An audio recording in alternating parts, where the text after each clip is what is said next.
The Lord be with you. And with your spirit. A reading from the Holy Gospel according to Mark. Glory to you, O Lord. Jesus said to his disciples, "Be watchful, be alert. You do not know when the time will come. It is like a man traveling abroad. He leaves home and places his servants in charge, each with his own work, and orders the gatekeeper to be on the watch. Watch therefore, you do not know when the Lord of the house is coming, whether in the evening or at midnight, or at cockcrow or in the morning.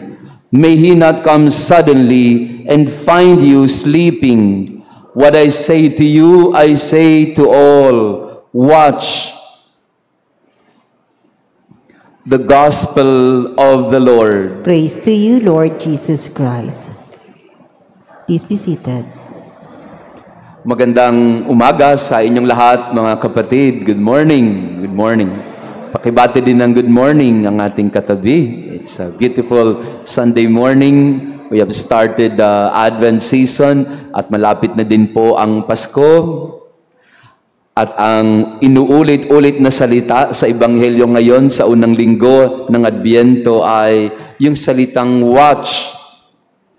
Watch has many meanings or definitions. First of all, obviously, watch is what you have in your hand, in your wrist, your wristwatch. That's where you consult or look at the time.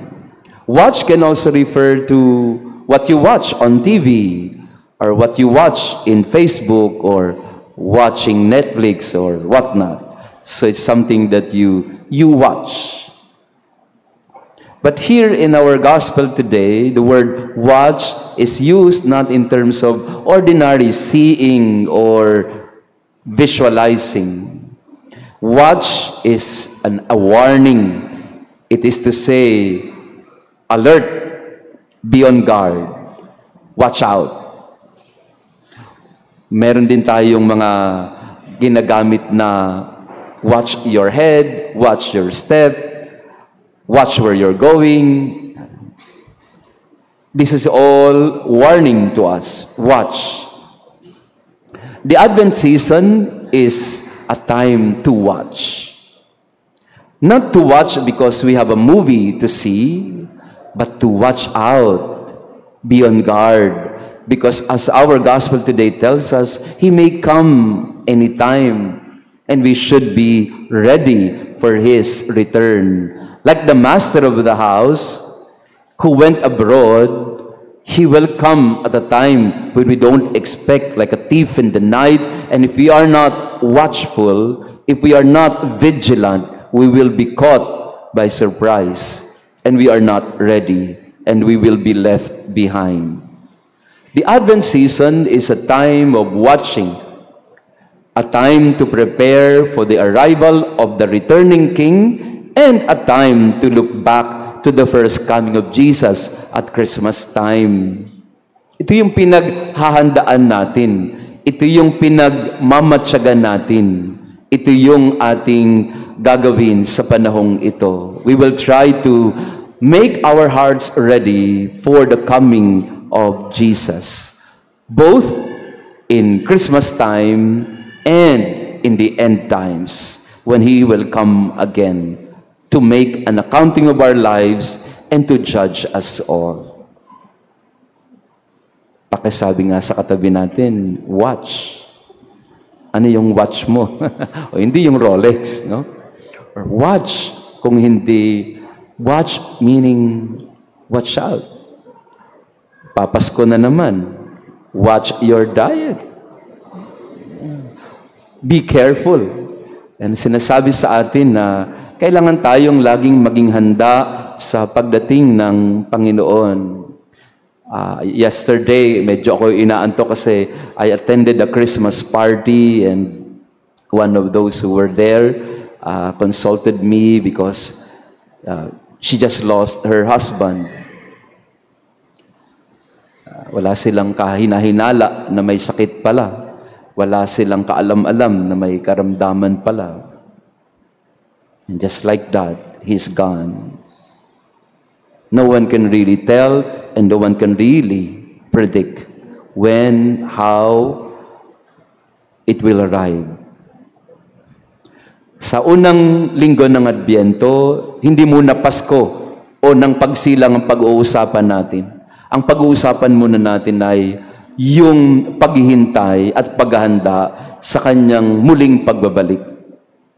Kasi yung pagdating na yon, hindi natin alam yon. Yung unang Pasko, yung unang pagdating, alam na natin yon. Nangyari na yon, ginugunita na lang natin at binabalikan. Pero itong pangalawang pagdating, hindi natin alam. One day, I was here in our friendship hall. Meron pong isang dumulog sa akin na seafarer. Nakapagkwentuhan kami at sabi niya, Father, excited na po ako na umuwi. Sabi ko, taga saan ka ba? Yung binigay niya yung kanyang probinsya. At saka, Father, susurpresahin ko sila. Kasi halos 2 taon po akong hindi nakauwi. Ang alam nila, uuwi ako next week, pero inagahan ko po talaga para masurpresa ko po ang aking pamilya. Susurpresahin ko po ang aking asawa na 1 week ahead ay umuwi na ako. Hindi nila alam. I want this to be a surprise. Nangingiti na lang ako sa loob-loob ko kasi baka ikaw ang masurpresa dyan. Pero yun, mahilig tayo sa mga surprise visit. Surprises in life. And sometimes, surprises are pleasant. May mga sorpresa na masarap na ito ay maranasan. Halimbawa, ako po, magbe-birthday na ako sa Tuesday. Masarap din masurpresa sa birthday, di ba? Ang kapal na mukha, no? Nagparinig. So, may mga sorpresang pleasant kasi you are given a good news. Pero meron din pong mga nagpapadasal ngayon na mga nag-bar exam, tapos sabi nila sa akin, Father, pray for us kasi lalabas na daw yung result this December. Ibang sorpresa naman yun. Kasi you're not in control. You don't know whether it's pass or fail. And so, you are anxious and you are not at peace. You don't know. So there are surprises that are pleasant, but there are also surprises that are causing us some anxiety and trouble. So sa ating buhay ngayon, sa panahon ng Adbyento, magandang tanungin ang ating mga sarili, ano yung mga bagay na hinihintay natin at gusto nating mangyari? What is it that we are waiting for? What is it that we are preparing for? Mga pinaghahandaan natin. Pakitanong ang katabi natin, ano yung mga hinihintay mo ngayon? What are you waiting for? May hinihintay po ba kayo ngayon sa mga panahong ito? Hinihintay niyo po ba yung bonus na ubos na? Hindi pa nga nakakarating, ubos na agad. Hinihintay ba natin ang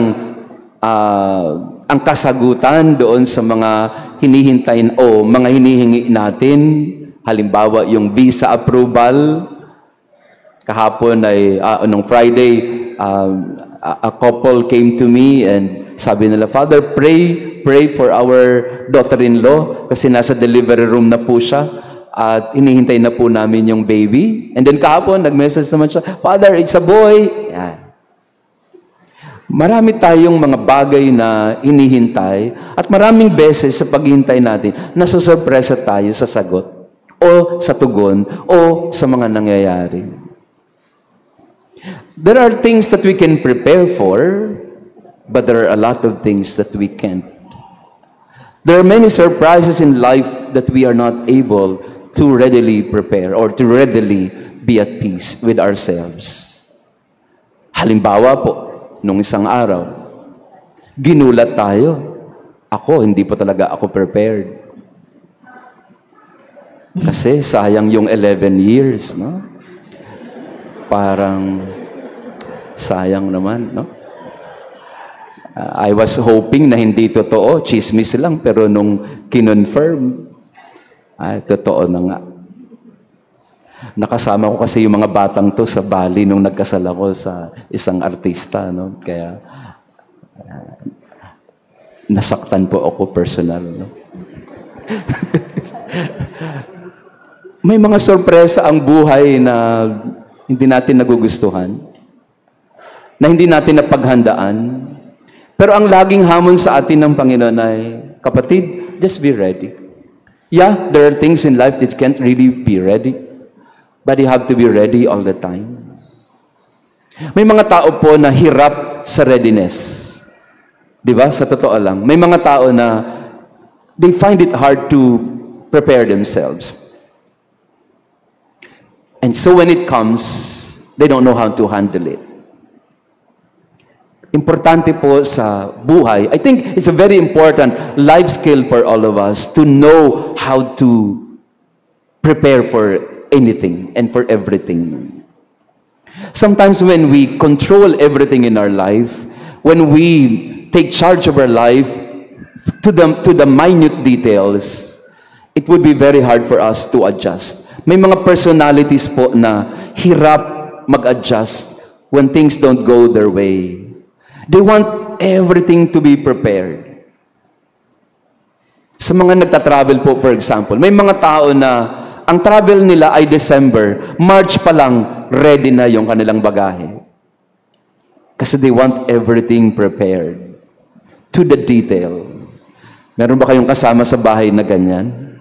Na pag nagta-travel, overnight lang ang pupuntahan, 3 bag ang dala-dala. Kasi gusto nilang prepared. Sa mga pilgrimage ko po at mga travels with people, matatawa ka na lang kasi yung mga bagahe nila, halimbawa, may mga dala silang damit, okay, pero may extra luggage sila, ang laman ay puro sausage tsaka century tuna. Kasi takot silang magutom. Parang pagka nagta-travel sila, gusto nila lahat andun. Okay naman din yun maging handa. Pero may mga bagay sa buhay na you can never really be prepared except to say that whatever it comes, que sera. Whatever comes, I accept. At yun ang isang mensahe ng Adbyento sa atin. Just be ready. We don't know when, we don't know how, but just be ready when it comes. Sa mga namatayan na mga pamilya, lalo na sa mga first time magpasko na wala na yung kanilang mga mahal sa buhay, be prepared. Be ready. Kasi ako, I experienced at one point, it was the saddest Christmas of my life because I wasn't prepared. I wasn't prepared in the sense na akala mo okay ka na, and it hits you. I remember this 1 year after the death of my father and mother. And hindi ako makapagmisa ng maayos because I could not control my tears. All throughout the Mass, I was crying. And para akong baliw na nagmimisa. Hindi alam ng mga tao, Paskong Pasko at masayang-masaya ang mga tao. Tapos yung pare, iyak ng iyak. So tingin nila, ano nangyayari doon sa pare na yun? I experienced a certain breakdown right in the middle of it because it just hit you so strongly and you were not prepared for it. And so there are times and moments in our life that we don't really know how to prepare. So we enter this Advent season, time of waiting and preparation. But let us always remember and make it clear with ourselves that no matter how much we prepare, there are things that we really need just to take as it comes, day by day, moment for moment. We don't know how, we don't know when, but when it comes, we are ready. We adjust. We take it one day at a time. Pinagdadasal ko po kayong lahat, sa lahat ng mga pinaghahandaan ninyo, sa lahat ng mga hinihintay natin, hingin natin sa Panginoon na tulungan tayo na ihanda ang ating mga puso. Sa mga nag-bar exam, ihanda ang mga puso. Sa mga naghihintay ng resulta ng kanilang mga boards, ihanda ang mga sarili. Sa mga nanay at tatay na nagpa-check up, nagpa-laboratory, nagpa-biopsy, nagpunta ng doktor at naghihintay ng resulta, ihanda ang mga sarili. There are many advents in our lives, not just today or the following weeks. Every day, there is an advent awaiting that we have to be prepared for. And in order for us to be prepared and be ready, let us always take it in trust, in confidence, that we may not be able to understand what comes, but we know that there is hope. And that is the reason why we have lighted the first candle of Advent. Because in the midst of the uncertainty of what will come, in the midst of the anxiety that is created in us because of what will happen, of the things that we are waiting for, there is a flickering light of hope that tells us, do not give up. In the midst of the darkness of waiting, there is a light of hope that assures us, it's okay. It's going to be all right. Kaya sa misa natin ngayon, sa atin pong mga pinagdadaan ng mga pagsubok, mga hinihintay na bagay na mangyari, sa mga pinaghahandaan natin sa buhay natin, we ask the Lord, help me light a candle of hope that I may not give up, that I may be confident to accept whatever it is, whatever comes, I am ready. First Sunday of Advent, nagsimula na po ang ating panibagong kalendaryo ng simbahan. May I invite you also December 8. That would be the Solemnity of Immaculate Conception. We will have 3 Masses, 7 a.m., 9 a.m., and 12:15. Tatlo po ang ating misa sa December 8. Gayun din po sa December 9, after the 5 p.m. Mass, we will have the 5 p.m. Mass, and after that, we will have our Advent Recollection. We will call it a Whispering Hope and Welcoming Light. Maghanda tayo sa Pasko sa pamamagitan ng pagninilay na ito. Sometimes we can't shout out joy or hope, but sometimes we can whisper, and that is enough. So let us meditate on hope and light this Christmas season, and we prepare ourselves for the birth of Jesus. December 5 naman po, we have 2 Masses, 7 a.m. at 5 p.m. Wala pong fiesta nun, birthday ko lang po yun. So you may wish to come and let us thank the Lord for the gift of life. So 7 a.m. and 5 p.m. Wala din pong handa, pagkatapos po ng misa, umuwi na po kayo. No?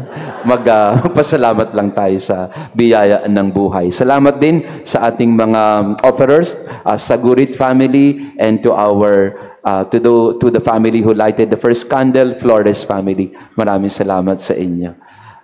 We all stand.